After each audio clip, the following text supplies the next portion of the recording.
Jemi pjesë e kësaj shoqërie që jemi në sfidë se si të vendosim identitetin e duhur në vendin e duhur, në kohën e duhur për të gjithë objektet fetare, me i votuari i vitit për vitin 2025. Kjo është punë pasioni dhe jo punë përfitimi. Sa kohë ka ky pasion që është mes ju të dyve? Ti duhet të bësh maksimumin që të marrësh minimumin. Kush është lideri në punë dhe kush është lideri në familje? Juri është ministria jashtë, marrëdhëniet me jashtë. Unë shoh punë të brendshme.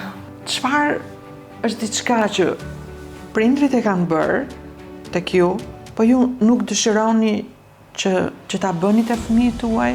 Më pyet Eloni pse Zoti më solli mua tek ju, pse nuk solli një shok të vet të klasës, për shembull, dikë tjetër. Dhe në këto momente më kujtua Rumi, që tha isha duke kërkuar Zotin, edhe u ktheva tek Etja.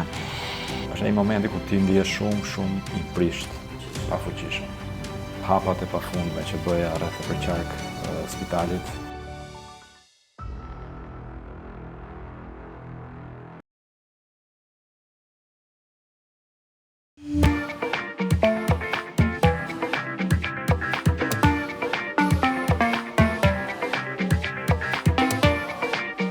Sot do të flasim me një çift arkitektësh, të cilët jo vetëm që krijojnë ndërtesa, po ndërtojnë edhe një jetë së bashku, duke harmonizuar punën, familjen dhe vizionin e tyre për të ardhmen e Shqipërisë. Fiona dhe Juri janë jo vetëm profesionistë të shkëlqyer, miqtë e mi, të cilët japin një shembull partneriteti në krijimtari, por mbi të gjitha në jetën e tyre. Ata kujdesen për projektet e tyre, por jo vetëm kaq. Kujdesen më shumë për ekipin e tyre, për miqtë që i rrethojnë dhe mbi të gjitha për familjen e tyre. Fiona dhe Juri, mirë se vini në podcast. Faleminderit për Ju jeni margaritarët e radhës për ne dhe jam shumë e lumtur që jemi bashk edhe të dëgjojmë për projektet tuaja, për gjithçka të bukur që ju krijoni, që vendosni jo vetëm anën tuaj profesionale, po edhe shpirtin tuaj. Cilat janë projektet të cilat jeni duke punuar tani? Jemi shumë të lumtur që jemi në hapat e parë të një misioni që kemi vite që diskutonim, të punonim më shumë në projekte publike. Dhe ky vit është kulmi për ne për një arritje të ka nisur ndërtimi i një projekti më të fundit, më të madhin tonin në shkallë publike, që është rigjenerimi urban i pazarit më qendror në Shkodër, quhet Zdrale.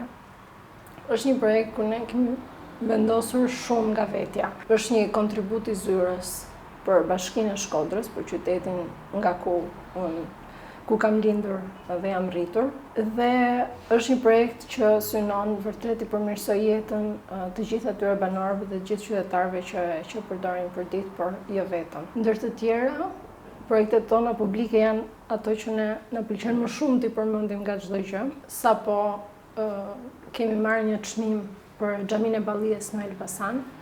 Kam marrë një njohje nga platformat më të vizituara në botë të arkitekturës. Po kjo është shumë e bukur për të... Po, ky është ka qenë një projekt shumë i dashur në fakt për ne. Një projekt që ka patur jetën e projektimit dhe zbatimit relativisht të gjatë, rreth 15 vite, por që përfundoi me sukses. Në radhë të parë u prit me shumë dashamirësi nga besimtarët, por edhe nga qytetarët e Elbasanit.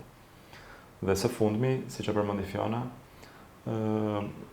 mori këtë njohjen dhe vlerësimin nga arkitekti si objekti i kultit, pra për të gjithë objektet fetare, me i votuari i vitit për vitin 2025. Në gjithë botën? Në gjithë botën, po. Wow. Po, ishte një vlerësim shumë i mirë dhe një surprizë për ne, sepse konkuron me objekte të tjera kulti që padyshim janë shumë me vlerë, shumë interesante, që shprehin koncepte shumë bashkohore dhe vendosin shpirtin në thelb. Por po, jemi shumë e fatë që morëm këtë vlerësim, këtë çmim. Juri, ti je nga Elbasani, edhe ke lënë shpirtin, gjurmën nëpërmjet një kulti fetar. Fiona, je shkodrane dhe ti ke hedhur përsëri shpirtin tënd në Zdrale dhe në mos gaboj e kishe quajtur rijetëzimi i Zdrales. Më pëlqeu fjala rijetëzim. Çfarë është rijetëzimi për ty? Ta mendojmë në një perspektivë tjetër për te arkitekturës. Është një term që në arkitekturë përmendet në fakt më shpesh, është një shqipërimi, një fjalë i regeneration ose renovation, por vërtet që në shqip merr këtë kuptimin e dytë. Ta risjellim në jetë një zonë që është shumë e gjallë sot, por ka nevojë për një perspektivë të re, për një të ardhme të re, më të mirë, duke mbrojtur atë shpirtin ekzistues aty. Dhe nuk mund ta bësh një projekt tillë pa u dedikuar kështu plotësisht pa i njohur ata njerëz plotësisht, pa punuar për një kohë gjatë, pa menduar çdo detaj.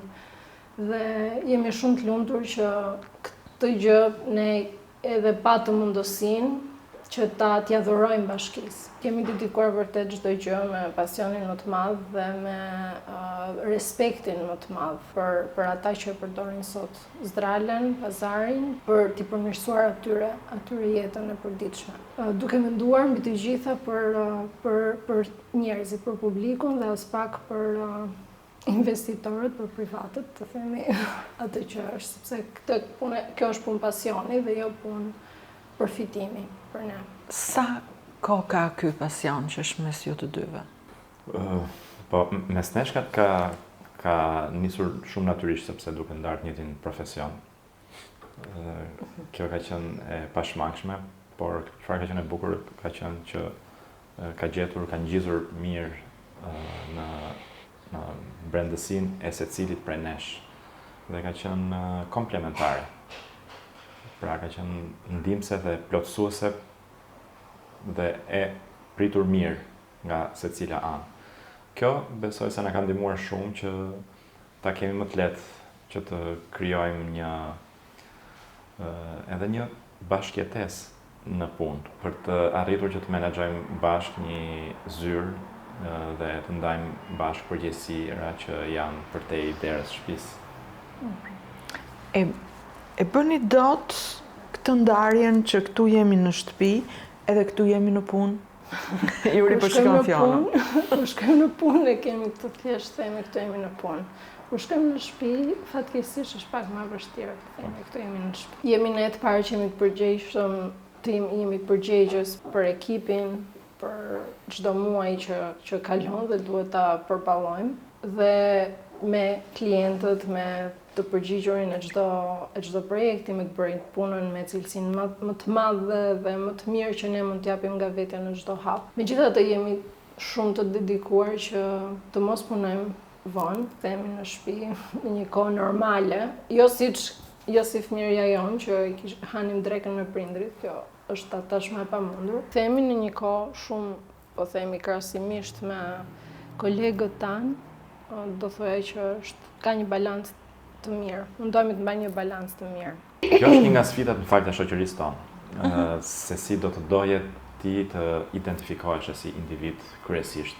Pra secili prej nesh ka shumë mënyra për të identifikuar, ka profesionin e tij, ka statusin social, familjar, besime apo ideologjia apo mënyra jetese ti i përket dhe sa do ta vendosësh atë në hierarkinë e identiteteve tua. Dhe për ne jemi pjesë e kësaj shoqërie që jemi në sfidë se si të vendosim identitetin e duhur në vendin e duhur, në kohën e duhur. Mundohemi që në shtëpi të jemi ai prindi apo të jemi ai bashkëshorti dhe ajo është në prioritet dhe në punë ai profesionisti apo ai personi që ka marrë një punë përsipër dhe duhet të përgjigjet asaj. Po në një ambient shoqëror në fakt është ajo që është më e rëndësishme. Por kjo është një sfidë e vazhdueshme, nuk mund të themi që është një fitore dhe ne jemi kaluar këtë gjë.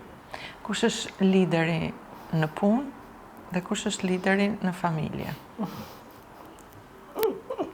Ne kemi bërë bashkë disa ritrite. Po, kemi bërë bashkë ritrite. Ju më keni besuar veten, stafin, kështu që... Kemi bërë bashkë disa retrite dhe surpriza në çdo retrit me ty që na bë përpara ca pyetje, ca të vërteta kështu. varet nga tasku, po them, nga detyra e caktuar. Do them, marrin përsipër ca rrymë të ndryshme, do thoja. Pra, sa po flisnim kur po vinin, në fakt që Juri është ministria jashtë, marrëdhëniet me jashtë, unë shoh punë të brendshme. Kështu që kemi deri diku të ndara zonat e udhëheqjes, por për çdo gjë na pëlqen të marrim mendimin e njëri tjetrit para se të marrim vendime. Kjo besoj ishte për punën. Po. Po në shtëpi? Jo, edhe në shtëpi, në fakt. Juri nuk po flet. Vazhdojmë. Për shtëpi është pak më e lehtë sepse Xha është një territori i brendshëm. Po, është i pa thënë, po.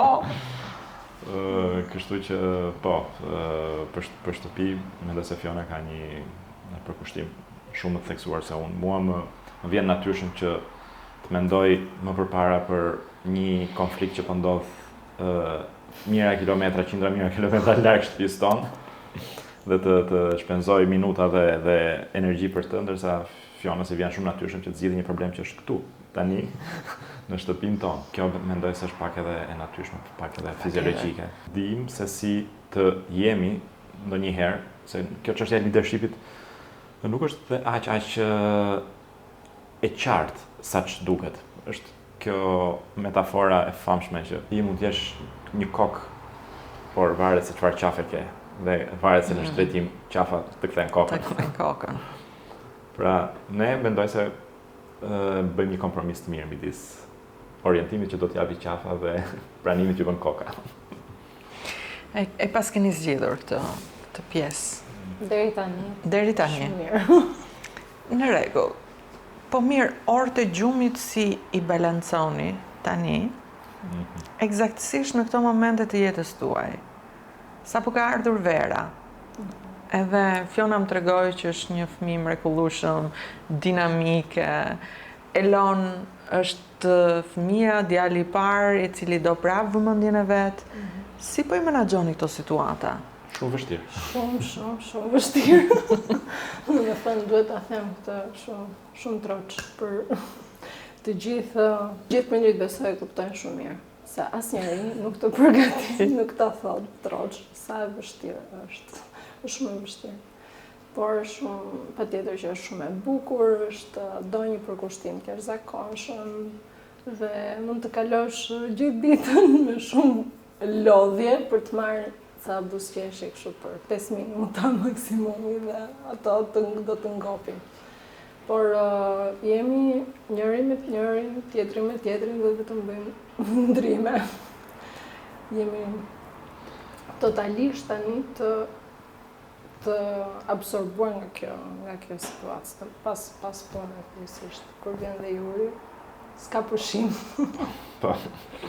Por marrëdhënia me fëmijët, sidomos me foshnjët dhe fëmijët e vegjël që janë të mbarur nga ty Totalisht. Është një lloj emocioni pak që është vështirë ta përshkruash, vështirë ta përgatisësh dikë që do të përballet me këtë gjë.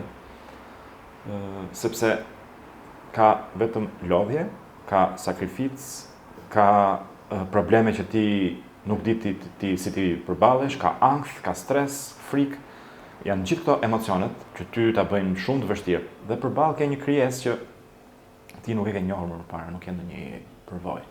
Por është kaq magjike kjo gjë, është kaq jo fizike, sa që të gjithë këto emocionet kalojnë shumë shpejt dhe humbasin në gravitet.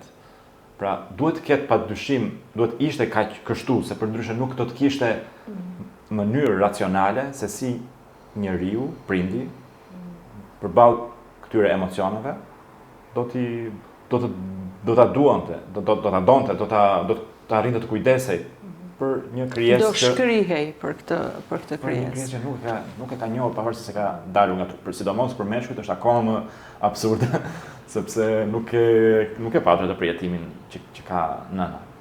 Pra, dua të them është një gjë shpirtërore aty në mes që e bën këtë të mundur ta përballosh.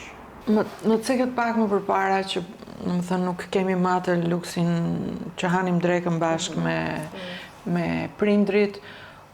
Këto janë gjërat më të bukura, por ajo që unë do i bëja pyetjen është se çfarë është diçka që prindrit e kanë bërë tek ju, po ju nuk dëshironi që ta bëni te fëmijët tuaj dhe doni që ta ndërprisni këtu dhe të mos e kaloni në gjenerata të tjera. Kur krahasojmë gjeneratat, mendoj se është si ky krahasim historik që është vështirë të pozicionosh veten tënde në kohën dhe vendin e prindërve tanë. Prandaj ne i justifikojmë dhe i kuptojmë shumë mirë se në çfarë gjendje janë gjendur ata që kanë ndërmarrë ose kanë patur një metodë, një qasje shumë ndryshe nga çfarë kemi ne sot. Duhet të ta kuptojmë, për 30 vite vendi jonë ka ndryshuar shumë. Patjetër. Pra nga një periudhë me pikpyetje ekzistenciale, në kuptimin e parë të fjalës, por edhe me frikra të mëdha për të ardhmen, nga vend me shumë destabilitet. Në këtë aspekt ose jemi shumë ndryshe tani, por megjithatë kanë qenë ankthet në nivele shumë të larta dhe për shembull dëshira për të qenë gjithmonë krye të klasës, për të qenë gjithmonë i pari, me notat më të mira apo me arritje më të mira, sepse ti kështu do hash bukë, jo sepse ti kështu do bësh një jetë luksi, po sepse ti, duke qenë më i miri, ti do kesh mundësi të ushqehesh, të mbjetosh.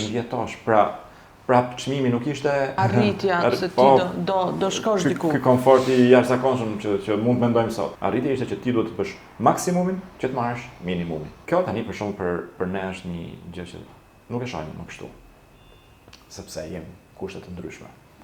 Prandaj ne tani nuk mendojmë se te fëmijët tanë do të duhet që gjithmonë ata të jenë, do të donin që të ishin të parët në çdo garë, në çdo mësim apo në çdo shoqëri ku janë. Do të donin që ata të ishin sa më të balancuar në aktivitete të ndryshme, të ishin më ndërveprues, të kishin përvoja të ndryshme, të krijonin një gjendje psikoemocionale më të stabilizuar, po. Dhe është shumë e bukur kjo qasje që kape Juri, sepse në një trajnim që unë po bëja, e bëra këtë pyetje dhe shumica e të rriturve sot hodhën idenë dhe thanë që nuk do donim të krahasoheshim me të tjerët. Pra prindrit na kanë krahasuar, që është në vazhdimi i kësaj që sapo the, pra ti krahasohesh sepse ai tjetri do eci përpara dhe ti do ngelesh në fund, nuk do kesh bukë të hash. Por qasja ime është diçka tjetër. Pra, ky lloj krahasimi ne nuk e duam sot, ato që kanë bërë prindrit. Por nga ana tjetër, në ditët e sotme, ne bëjmë një krahasim me një jetë fake, me një jetë të pavërtet, sepse ne krahasohemi me media, në gjithçka që kemi në mediat sociale, ne krahasohemi me jetën e dikujt tjetër që ne nuk e njohim fare. Pra, në të njëjtën kohë, dhe ky është një dualitet që unë jam gjithkohon duke menduar. Pra, në njërin anë ti nuk do që prindrit ta bënin këtë gjë, po nga ana tjetër ti je duke bërë sot. Dhe kjo mua më tregon për një lloj konfuzioni në ditët e sotme që prap jemi në procese të gjithë do duam që ta eksplorojmë. Fiona, do thoshe diçka apo? Po, do thoja për vetja ime çfarë nuk i përsëris djalit, them dhe vajzës në të ardhmen. Më pyet Eloni pse Zoti solli tek ju, pse më solli mua tek ju, pse nuk solli një shok të vet të klasës, për shembull, dikë tjetër. Sa pyetje e pastër. Na lë pa fjalë, po i them Ai e dinte që ne do të donim ty dhe ti do na donin ne më shumë dhe na bëri bashkë dhe pse solli motrën, e solli sepse e dinte që kjo motër do të donte ty më shumë dhe ti ata. Nuk dua që të kaloj asnjë ditë që ai mos të di dhe mos ta dëgjoj nga unë, se patjetër që çdo prindë ndjen këtë që mos ta dëgjoj nga unë që jam krenare që ai është djali im. Me gjithë mbiemrat e tij, me gjithë cilësitë e tij, është djali jon dhe ta vlerësoj, pra t'ja shpreh vlerësimin tim për çdo gjë që ai bën, që mundohet, çdo gjë të mirë. Patjetër që ne edhe i bëjmë kritikat me vend kur janë për të bërë, por duhet të dëgjoj dhe të mirat. Unë jam shumë dakord me ju që fëmijëve t'ju thuhet që je i dashur, ke vlerë, jam krenare për ty dhe frikrat të rinë larg, sepse potenciali njerëzor në momentin që frika ikën, atëherë ti vetëm lulzon, është fiksi si ai trëndafili i mëngjesit me atë vesën, se kështu e vizualizoj unë, që vetëm fillon lulzon, e rritet edhe nxjerr gjithë bukurinë e vet. Po nëse të shtypin me këto frikra, pak vështirë.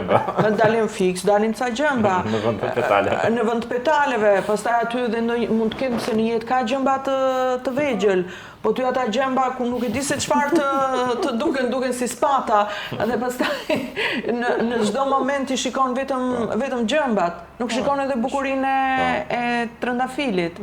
Dhe më kujtove, ngacmove me një metaforë shumë të bukur që ne përdorim, sidomos në hipnoterapi dhe në meditim.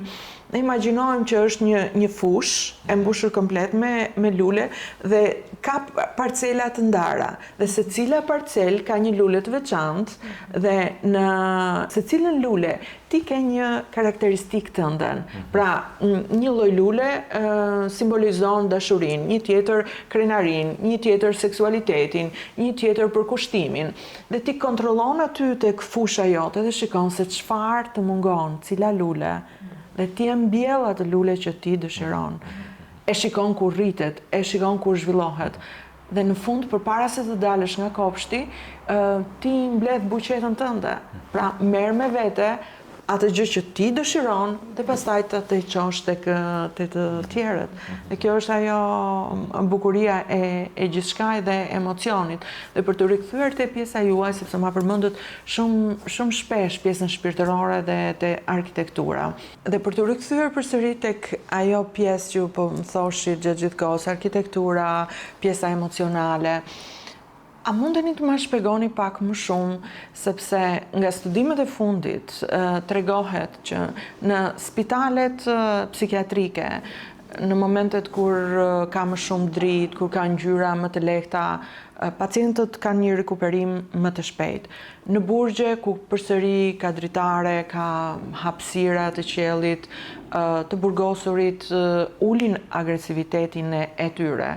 Pastaj kalojmë tek pjesa e ndërtesave të kultit, ku ti takohesh me hyjnoren, me hapësirën, me tingullin. Pra, a mundeni të më shpjegoni se si lidhet arkitektura me psikologjinë? Padyshim ka përkufizime të ndryshme.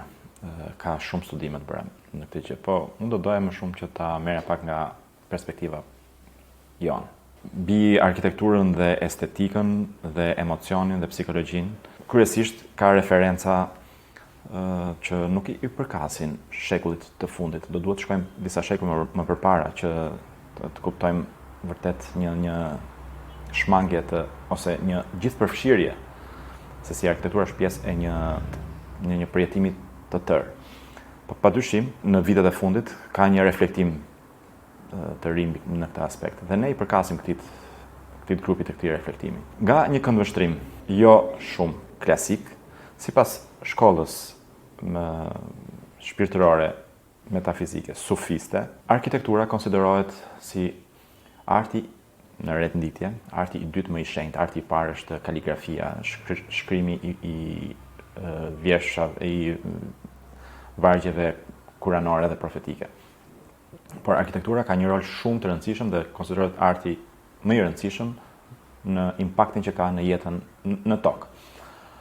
Gjithashtu, arkitektura konsiderohet si ajo që bën ndërmjetësin midis shëmbëltyrës hyjnore, qiellore, të bukurës të përjetshme në parajs, por në trajta toksore, në format në tokë.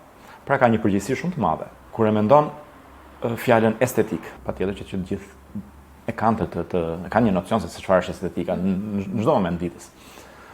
Dhe estetika në greqishten e vjetër, të lashtë, në fakt do të thotë të përjetosh, të ndjesh. Këtë e kuptojmë më mirë në fakt kur marrim të kundërtën e estetikës. E kundërta e estetikës për ne është e shëmtuar. Por në fakt ne kemi në fjalorin mjekësor, anestezia është anestetik. Dhe anestezi do të jesh impir, të mos ndjesh.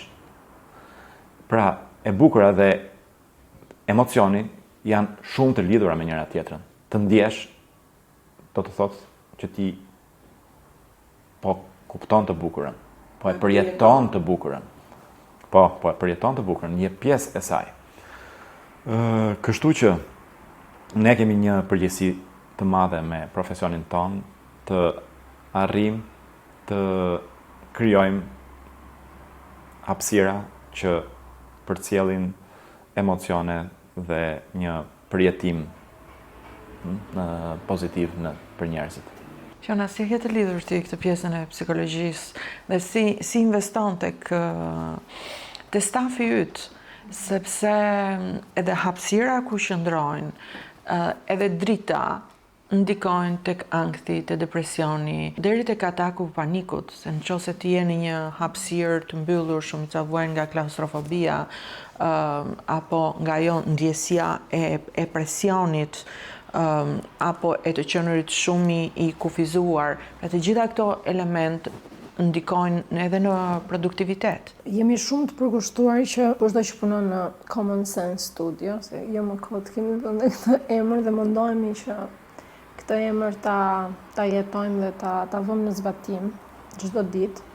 Pra nuk është thjesht common sense në të kuptuarin ajo gjëja që bën sens për të gjithë apo që është logjike për të gjithë. Është bashkimi i common edhe sense, bashkimi i të përbashkëtës dhe ndjeshmërisë. Mundohemi që të krijojmë, bëjmë maksimumin tonë paktën që të krijojmë marrëdhënie dhe një atmosferë ku të mundet që këto vlera që ne duam të ndajmë, të ndjejmë të gjithë në mënyrë të përbashkët. Kjo është për stafin, kjo është për projektet, kjo është edhe për jetën që ne bëjmë me veten tonë, në përgjithësi. Dhe duam që të gjithë aty të ndihen të vlerësuar, të ndihen mirë me patjetër në ambient, por edhe me njëri tjetrin dhe me ne, dhe sinergjia shpirtërore së cilit është pa që rëndësishme sa aftësitë teknike. Dhe vërtet që investojmë te kjo gjë, duam që secili të kuptojë edhe në nivel personal, pra jo na intereson, se është fjalë kujdesemi që edhe ata të kenë pak hapësirë, pra të gjithë të kemi pak hapësirë për të menduar a jemi në atë drejtim që duam, apo bëjmë arkitekturën e vlerave që përputhen me pjesën tonë të brendshme, dhe a jemi po kalojmë 8 orë me njëri tjetrin. A jemi okay, a jemi duke kaluar mirë këto 8 orë, bëjmë maksimumin që t'i kalojmë sa më mirë në atë që kemi ne mundësi të ofrojmë. Unë kam punuar me ju në disa ritrite, që ju investoni çdo vit te stafi juaj. Ju jeni pjesë e tyre, pra kur bëhet ritriti, ju nuk jeni më Fiona Juri apo drejtuesit e zyrës, pra ju shkriheni me një, edhe me qëra fjala lideri zakonisht del Fiona, jo Juri. Ajo që shikoj është se në ditët e sotme në kompani, mund të thoni që në kompani shumë të mëdha, po gjithsesi, edhe ju jeni po ju marrë si një kompani, ka presion, ka garë, ti duhet të performosh më shumë, të krahasohesh me tjetrin, që të japësh më shumë, ndërkohë që kjo filozofi nuk jepet tek ju. Ju doni që ata t'jenë mirë me njëri tjetrin. Në mos gaboj e keni atë ritualin që ju hani përsëri bashkë me njëri tjetrin, pra të shkëputeni dhe të jeni në atë pjesën e ngrohtësisë së familjes, atë drekën që ti më the pak më përpara. Dhe në ditët e sotme, kjo sapo vjen edhe po ngushtohet.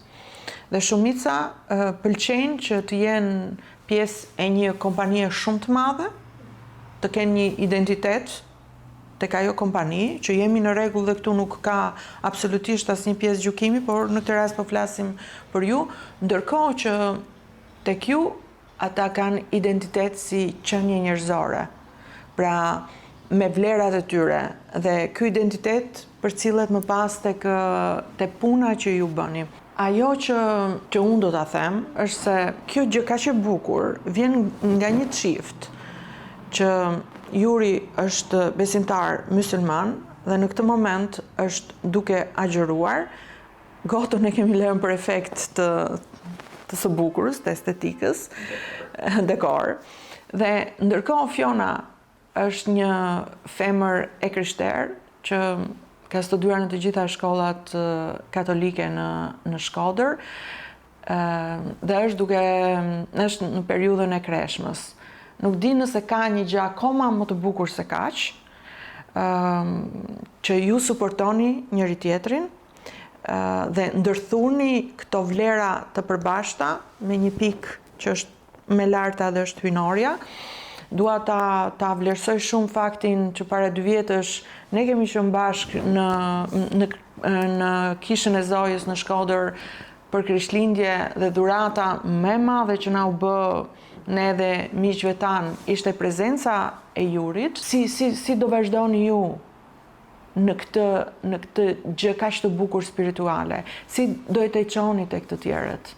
Tek të tjerët është pak e vështirë, po mund ta themi të paktën duke nisur nga vetja jonë. Pra më vjen në mendje një krahasim me një prej dietarëve. Rrugtimi i jon apo edhe i shumë të tjerëve si ne është si ai rrugtimi që nis në një mal.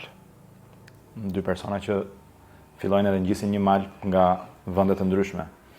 Dhe sa më poshtë të malit të jenë, aq më gjëra të ndryshme shohin në raport me njëri tjetrin. Sa më lart malit rriten, ngjiten, këndvështrimi i tyre vjen edhe bashkohet. Në majt malit ata shohin të njëjtën gjë. Ky është rrugtimi juaj. Shpresoj që ne të kemi një vend në këtë rrugtim dhe mendoj se përderisa besimi i vlerave, i atributeve njerëzore është i ngjashëm, se nga e nis atë rrugtim nuk ka shumë rëndësi. Më pëlqen shumë sepse sa herë që ne takohemi, Fiona na lë pak vend mua dhe Jurit që flasim më shumë, sidomos në këtë fushë. Dhe ne gjithmonë tregojmë atë pjesën e bukur shpirtërore edhe të vlerave njerëzore. Dhe në këto momente më kujtua Rumi, që tha isha duke kërkuar Zotin, edhe u ktheva tek vetja. Dhe ti je gjatë gjithë kohës në këtë harmoni dhe në këtë bukuri kaq të madhe. Unë dëshiroj që ta vazhdoj këtë pjesë shpirtërore. Këtu kam kartat. Po, kartat e mia, edhe të krijuara dhe të përzgjedhura me shumë dashuri nga asistentet, të cilat filluan gërmimin dije dhe thoshin, a është kjo gjëja, është kjo pyetje apo ajo pyetje? I thash, lërni të marrin çfarë të duan dhe si të duan. Do merrni nga 3 secili. Shumë bukur kjo sfida. E po, ti ke qenë e zënë me verën edhe nuk e ke mësuar këtë pjesën tonë të re. Ha, Fiona, do pa tjetër ta lexoj njërë që ka. Merri Fiona dhe tjetrën?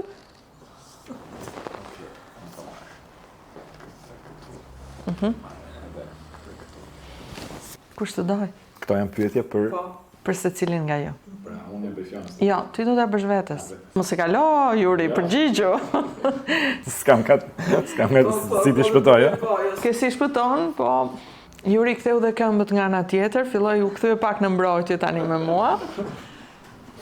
Jem mësuar në lektrim, po këtu jemi... Po, nëse do kishe mundësi të rijetoje një ditë të jetës tënde, cilën do zgjidhje dhe pse? Ka shumë ditë për secilin, po zgjedh një që është pak më e veçantë në llojin e vet, që të evokon edhe një thirrje për brenda dhe mendoj se është dita kur lindi Eloni.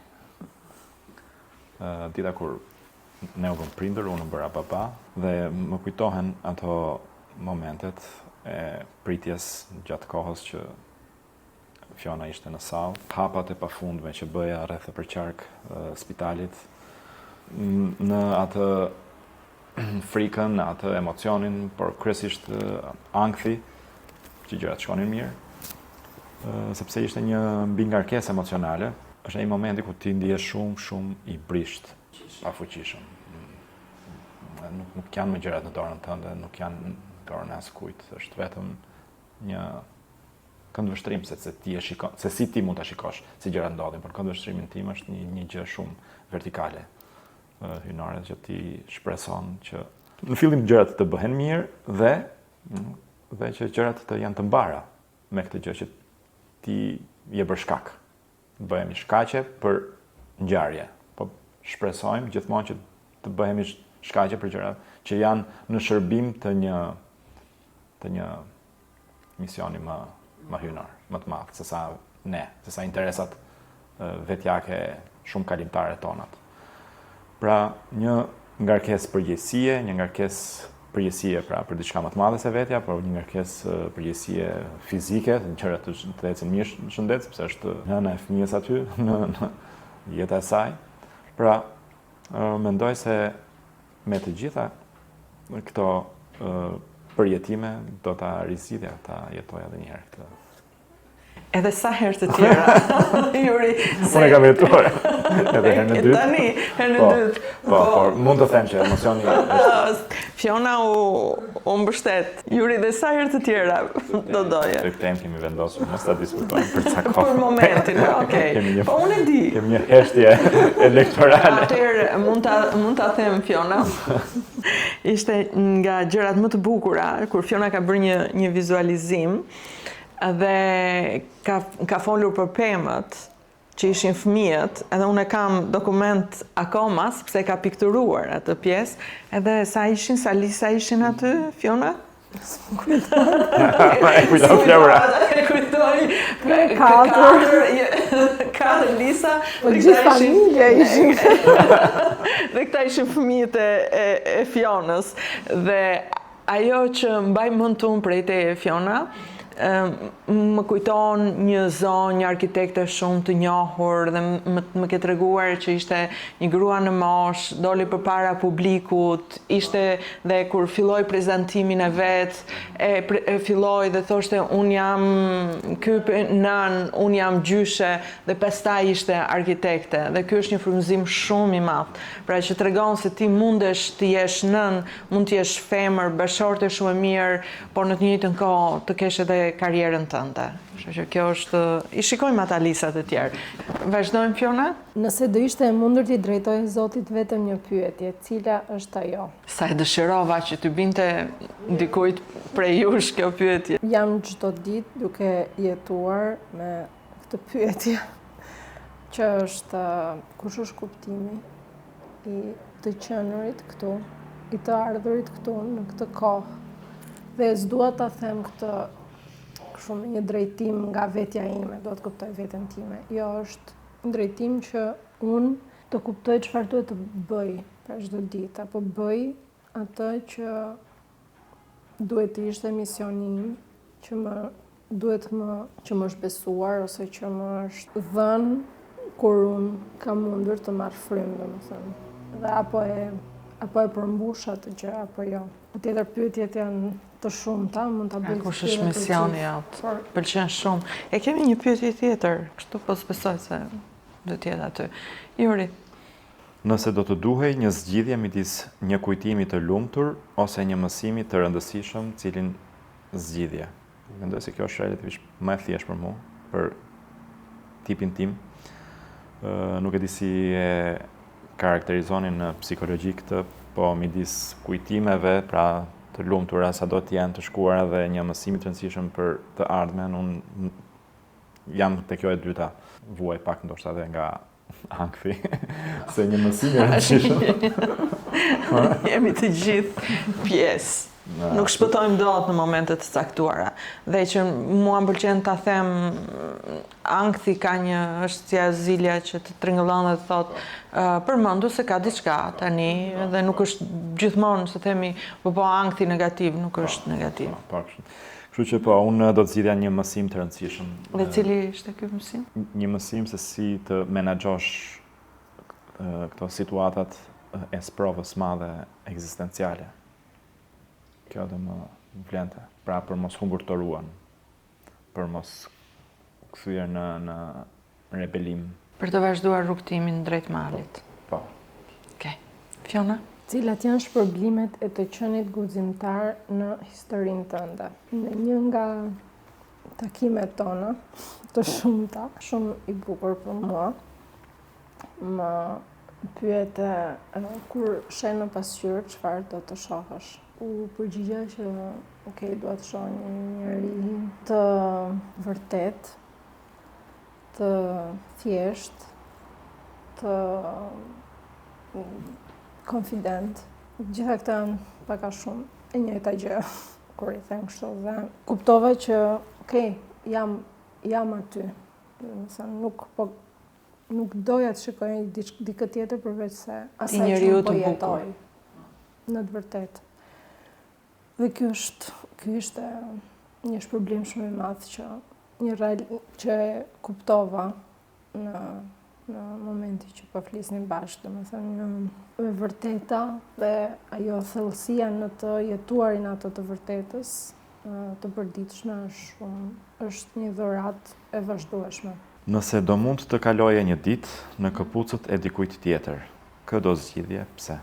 A këtë i desha shumë që të binte ty, edhe realisht, që dija. Në ato luhatjet ambicioze që ka gjithë secili, pra duke munduar ta bëj atë, kaloj nëpërmjet atyre lëkundjeve të krahasimore, që folëm më parë, duke parë gjithmonë modelin atje jashtë si një model për t'u arritur, ka shumë që të tundojnë. Po ta shikoj pak, jo për së jashtëmi, po për së brendshmi. Pra, po t'i lësh pak më njëjtë ambicet e jetës përditshme. Një gjë që do të doja ta kuptoja mirë dhe që mendoj her për herë nuk e arrit aq sa duhet. Dhe nuk e di a kualifikon kjo përgjigjen e kësaj pyetje, do të ishte në këpucët e nënës time. Do të doja që të isha në ato këpucë për të kuptuar pak se si e sheh ajo drejt nesh, se cilat janë pritshmëritë e saj nga ne dhe se si ne ndonjëherë i lëm pastore dhe nuk ja kuptojmë, nuk ja arrijmë. Çfarë do të thoshe Jurit nënës tënde në këto momente? Ne jemi shumë të paaft të përcjellim atë që ndjejmë në mënyrë të drejtë për drejtë, sidomos drejt nënës. Sidomos në meshkujt, jemi shumë të paaft për ta bërë të lexueshme, të dukshme, të qartë atë gjë që aty brenda është shumë më fort. Faleminderit. Shumë e bukur. Nëna besoj do ishte krenare tani. Shpresoj. Baba ju harrua. Ju meshkujt. Jam në këpucët e babait. Okej. Ka diçka që ndjen që të pengon në profesionin dhe misionin tënd. Si di, sinqerisht më vjen të them që nuk ndjej pengesa. Jo sepse nuk ka pengesa. Por sepse nuk i shoh sikur çdo gjë që na vjen përpara që ka shumë pengesa, por nuk më duket si diçka që hapu për ata, po më pengon që të arrij atë, por është diçka që vjen me një qëllim dhe mundon të kuptoj për çfarë qëllimi. Pra s'dua të shoh gjë si pengesë. Unë ju falenderoj shumë të dyve. Përpara se ta mbyll, dua të them që